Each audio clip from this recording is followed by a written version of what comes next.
Hello, hello, hello, my darlings. Thank you for joining me on A Slice of Life, A Slice of Life. How many of you watch Beyond the Gates? I love Beyond the Gates. And so I got you a little Beyond the Gates.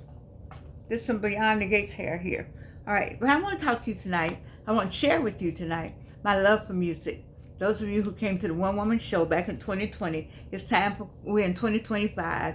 And I promised myself in 2025, 2026, I was going to do my music again. I enjoy. How many of you write music and sing and make up songs? Then you know you can do that. Just make up songs, make up a song, get your phone. This phone is everything, and sing it into the song. Sing it in there. If you write music, go ahead and write it up. If not, just get somebody like I got Myra Pierce. I used to take my songs for me. I would sing it, and she would notate it for me. And Miss Shoemaker, she's probably attorney Shoemaker now.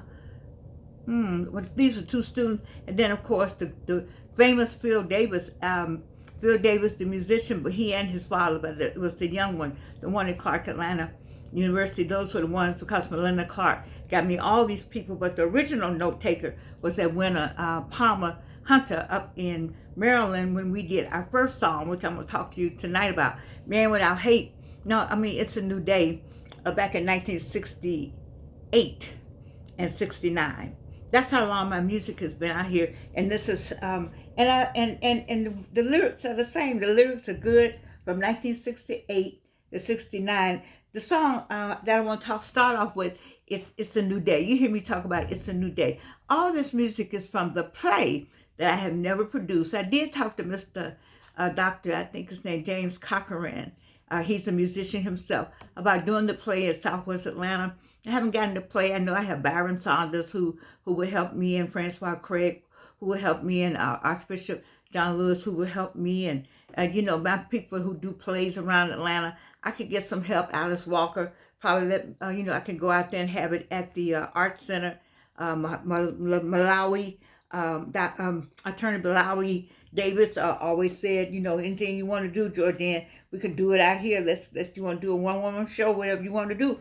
So it's just ready to go. It's just me. I have 3 children's books now that I need to share with you, all the people who watch my show. If you watch the show, if you look at the San Juan show, which was last night or night before last, I can't remember now. One I did about San Juan, my daughter and I going to San Juan.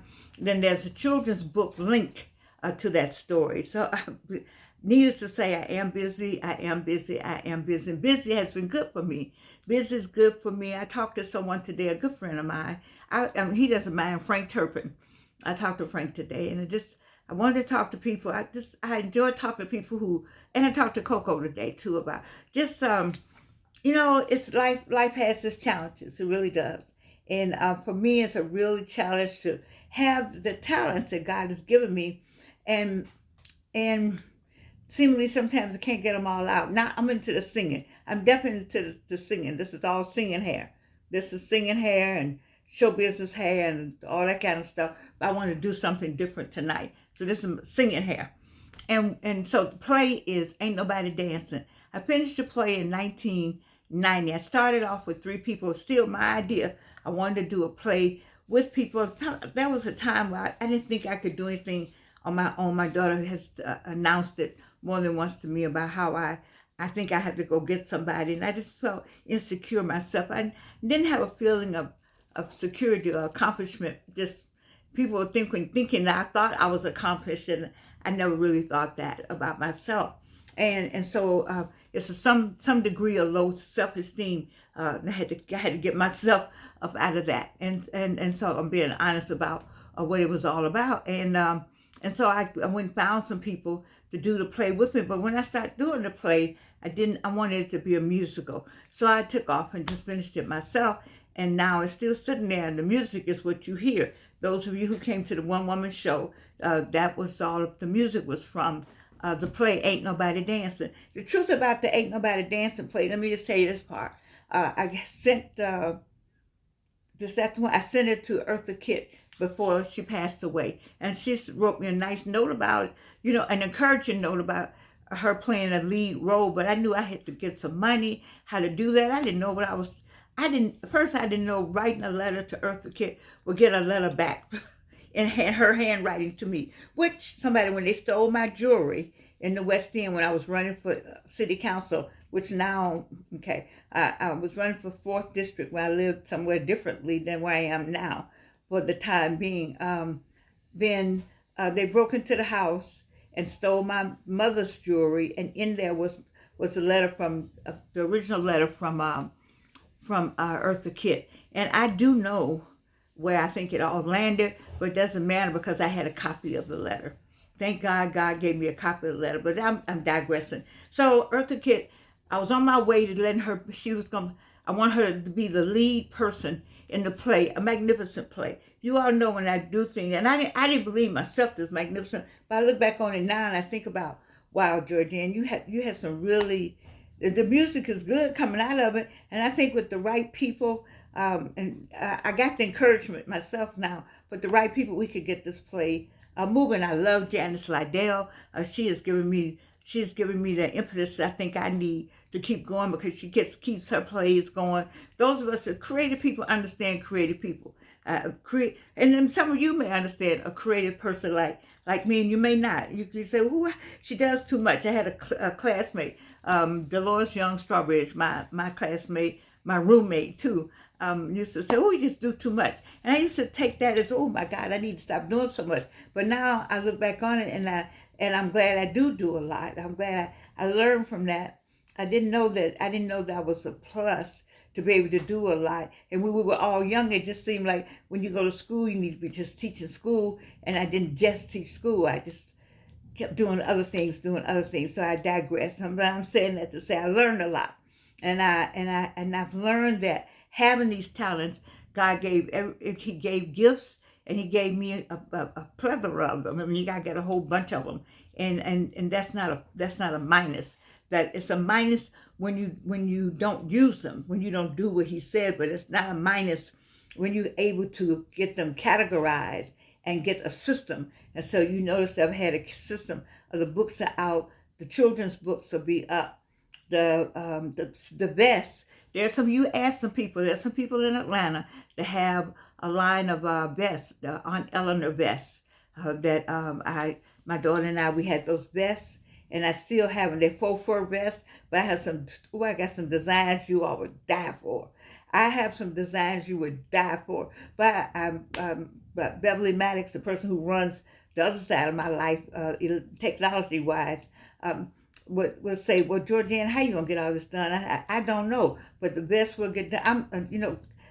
I'll be here. God has blessed me with being here to get the best done. Those of you who already own a vest from Alvin and I, Aunt Ellen, a line of faux fur vests, I'm grateful that you have one. But the three I already got, they're awesome. So we get the vests out. We have the music. We have the children's books. We have the adult books on who lived here, where'd they go, all the trauma healing associated with that. And we have a art piece, that the Art Across Atlanta.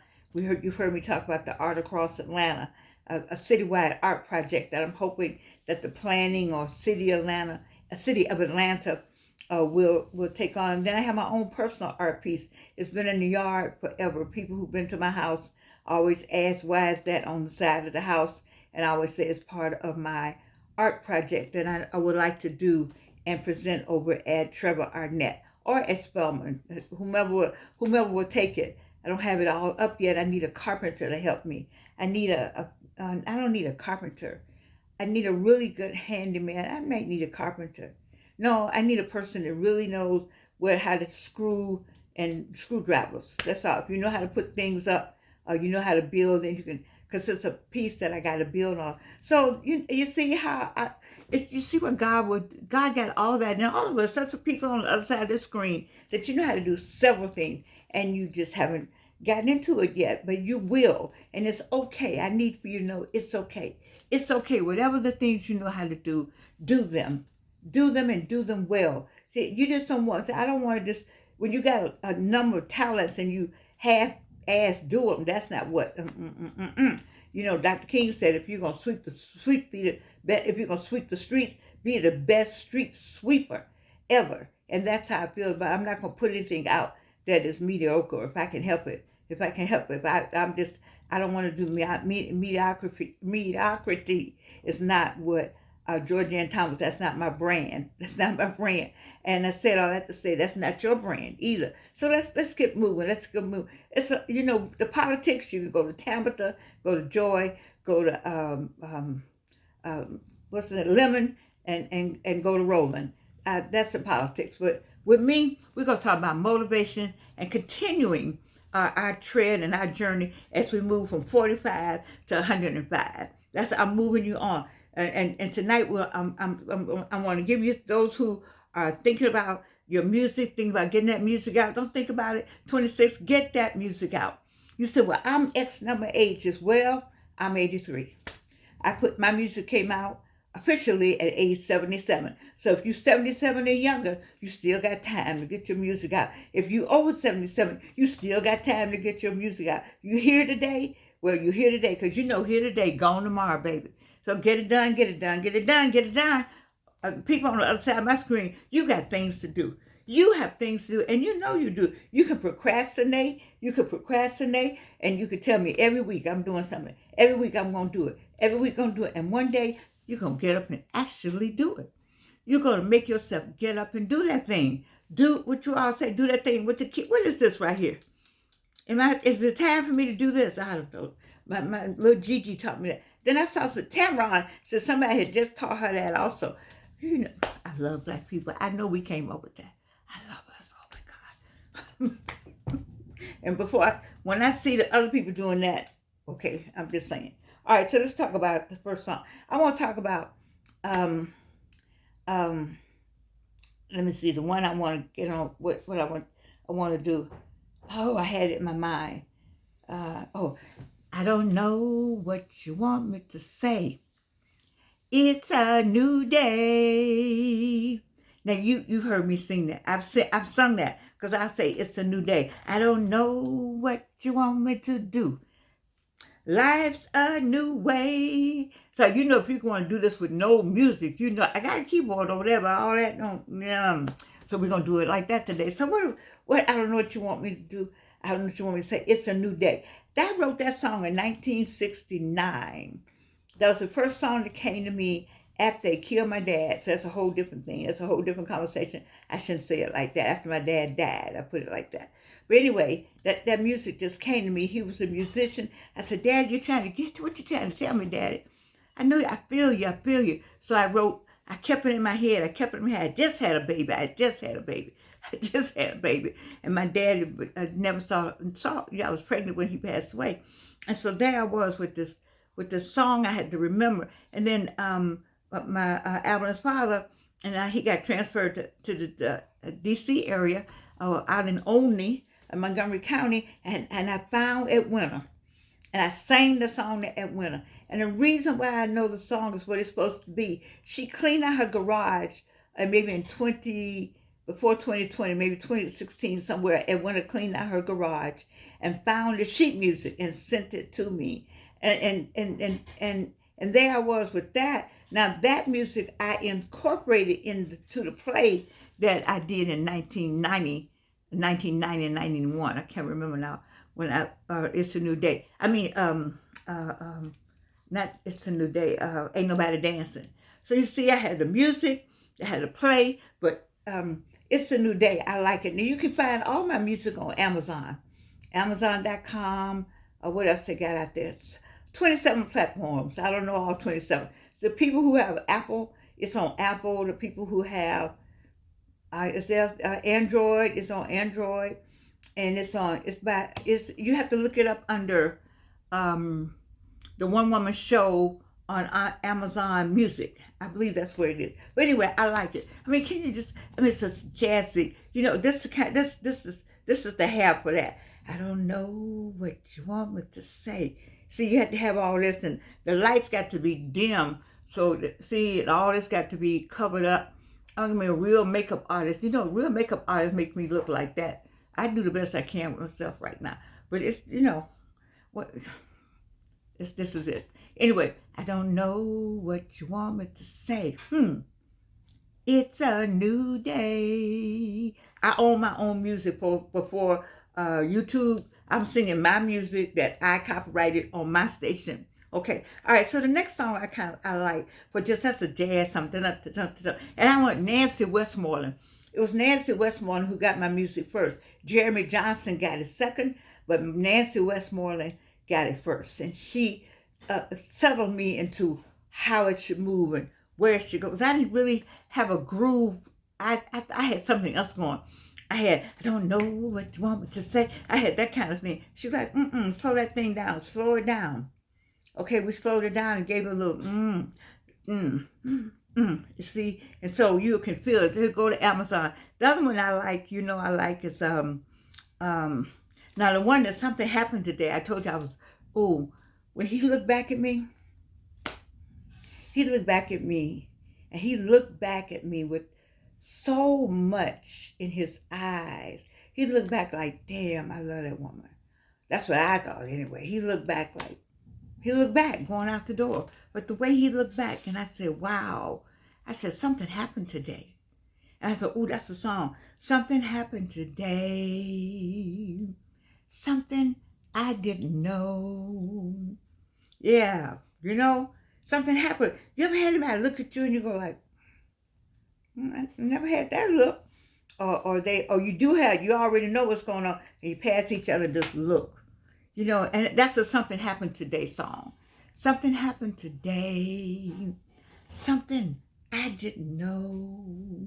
And then it goes on and on and on. Because I don't know what YouTube would do about my own music. I don't know. But anyway, I think you will like that one. The next one, the one that really, we closed out the show with this one. When I did the one woman show, is Can't We Be Friends? This is the one I want to sing with Bunny Ray. How many of y'all know Bunny Ray? How many of y'all know? And you said, why you want to sing with Bunny Ray? I want to sing with Bunny Ray because we need to do something. She's a Democrat, and so am I. And I just think we need to come together on this song. Just come together on this song. Can't we be? So let me find it on here. Wait, let me get this. Hold this.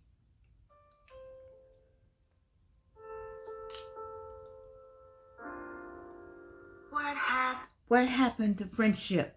Are we all crossed? What happened to friendship? Are we all lost? That's what I need to ask. What happened to friendship? What happened to friendship? It's Can't We Be Friends? It's the name of it. And it didn't start out like that. It started out some other way, but Nancy Westmoreland really arranged this. Can't we be friends? Can't we be friends? Just ask your neighbor. That's the middle part.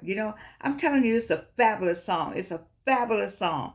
You stop and listen. Go ask Echo or Alexa and ask them to find One Woman Show, Georgianne Thomas. I think it's under Dr. Georgianne Thomas. I don't know.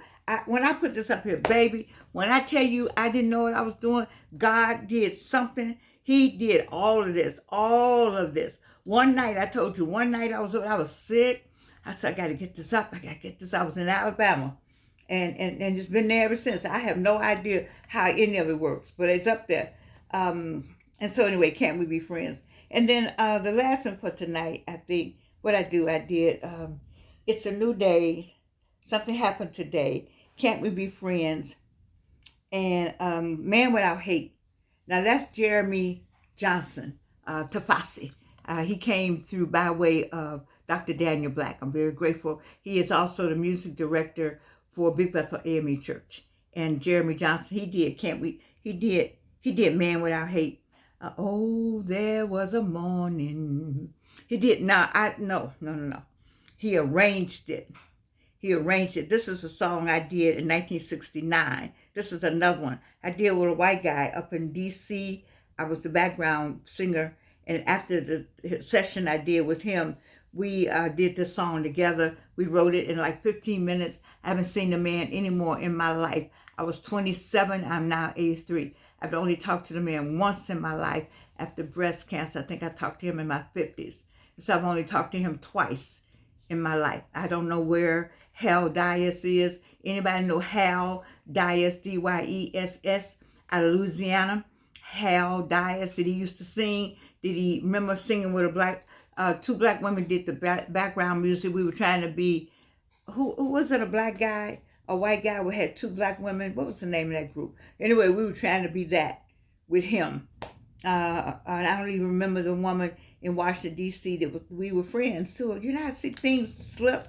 But anyway, we did this music, and after it was over, he paid her, and I said I wanted to get paid through the music. So I never got paid. It was okay, because what I got was Man What I Hate, because we hung around, and then we started talking about the issues of racial segregation, because it was in the 60s. It was 1968, 69, and we were out in Olney. You know, I couldn't find any Royal Crown, and I don't mean Crown Royal.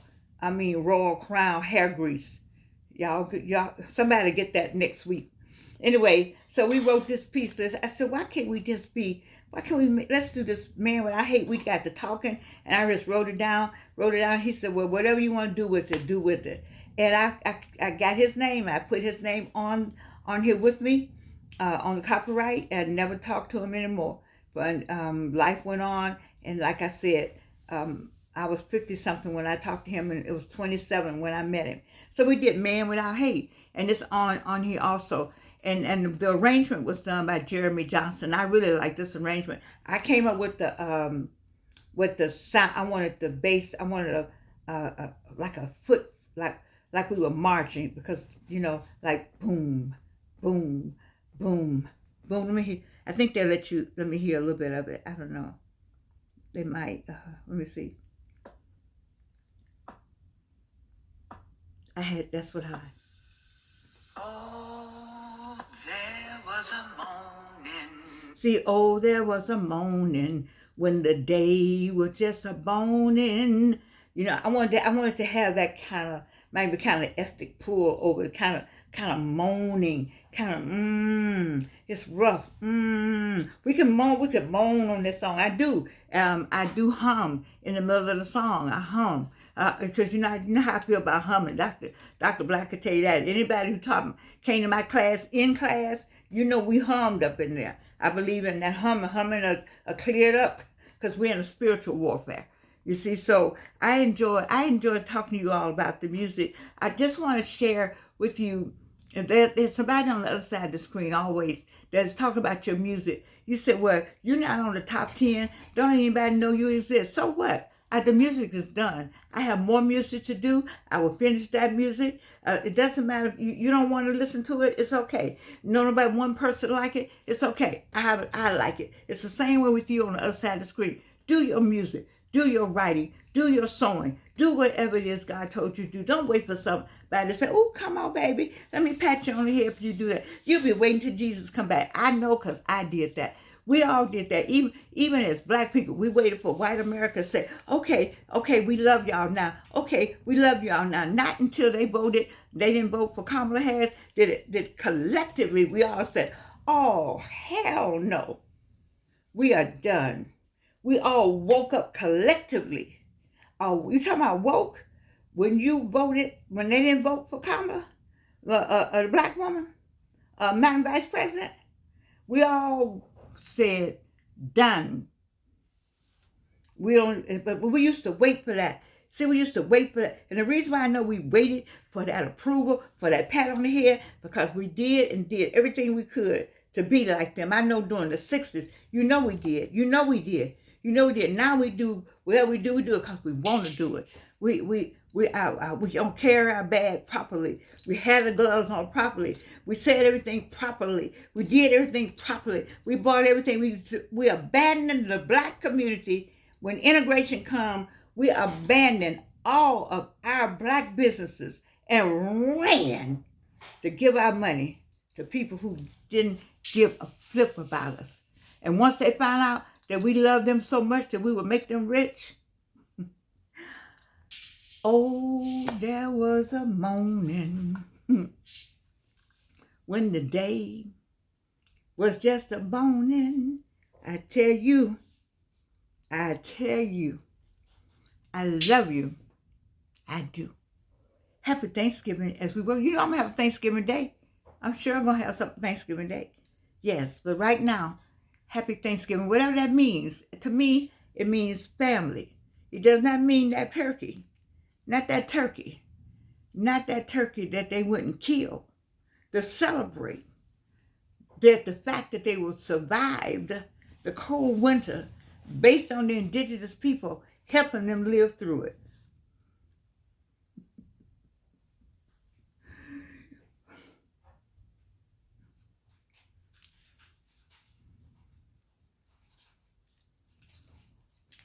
I love you.